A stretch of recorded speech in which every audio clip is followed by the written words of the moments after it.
Hi everyone, my name is Harshal. Today date is 1st September 2022. In this video, we are going to talk about the tree map. So basically, when you talk about the collection framework, in the map interface, we have three classes. One is your hash map, then your link hash map, then we have a tree map. So in this tree map, we have the previous two we have discussed. Now we are going to discuss about the tree map.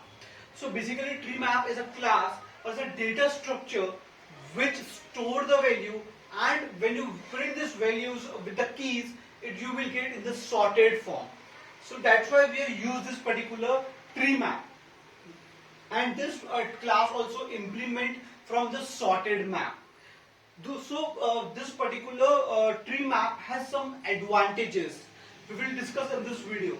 So first we will talk about the syntax. Syntax is your tree map. In angular bracket your data type, which is one, will be your maybe integer or string. Then your object name equals to new. Then your again class name, which is your tree map.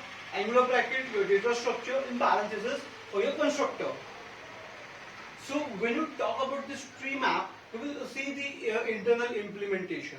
So how we get this sorted value. So when you talk about the internal implementation, first it will take a root or your parent root, which is the first value we inserted. Suppose I have inserted 10, so it take a parent root or parent node as a 10. Then when I am going to insert another value, suppose I have inserted 7. So whatever the value which is less than your parent, like if it is less than, it will stored on the left side, and if it is greater than, it will be stored on the right side.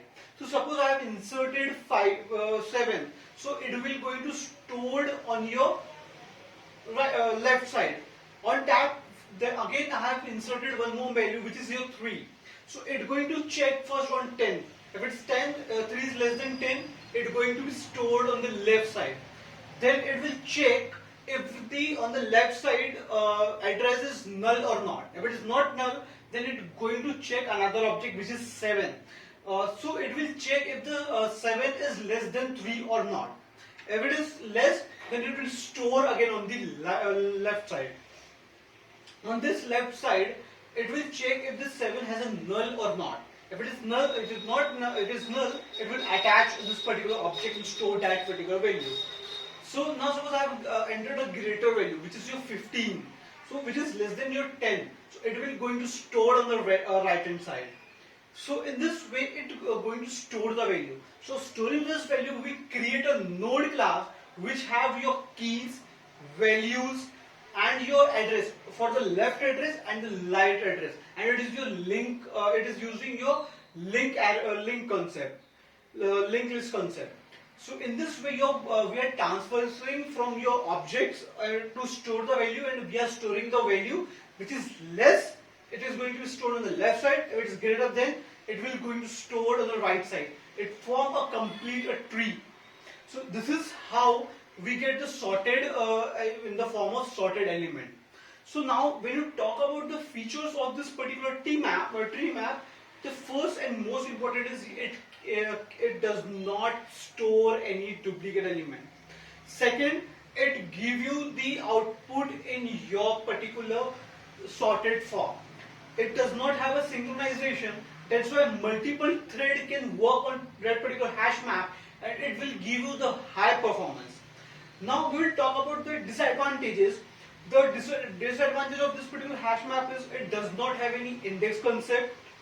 It does not have more than, it cannot store, it does not give you the insertion order, and it does not have more than one null key. Now we will talk about some predefined method in hash maps. So in this particular hash map, we have some predefined methods. First is your put.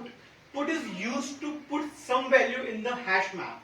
As we have inserted 10, 7, 5, so this all value going to be inserted through the put. Then we have a put all. It will put all the values in your particular from one hash map to another hash map. Then we have a floor entry. It will check the least value of a given key. If this particular key is less than, it will print that key and that particular value associated with that key.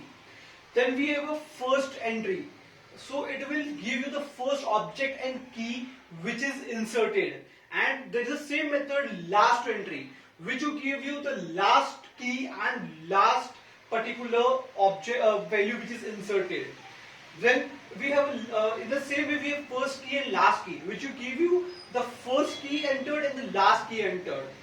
Then it will give you in your particular it will give you in particular sorted form. Then we have a clear method. It will clear your hash map. Then we have a is empty. It will check if your hash map is empty or not. Then we have a get method which will get you the data. Then we have a contained method.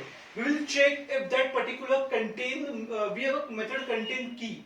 It will check the given key is present in your hash map or not.